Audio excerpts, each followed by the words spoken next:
ദൈവികമായ രക്ഷയും കരുണയും നമ്മുടെ പേരിലുണ്ടായിരിക്കട്ടെ.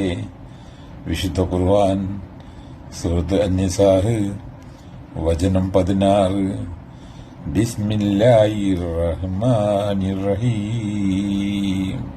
വഅല്ലദാനി യഅതിയാനി ആമിൻകും ഫആദൂമാ.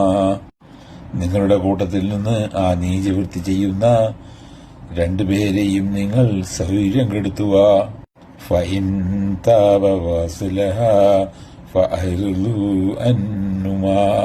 എന്നാൽ അവരിരുവരും പാശ്ചാത്തപിക്കുകയും നടപടി നന്നാക്കി തീർക്കുകയും ചെയ്യുന്ന പക്ഷം നിങ്ങൾ അവരെ വിട്ടേക്കുക.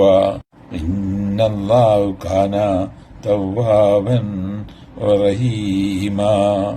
തീർച്ചയായും അല്ലാഹു പാശ്ചാത്താപം ഏറെ സ്വീകരിക്കുന്നവനും കരുണാനിധിയുമാകുന്നു.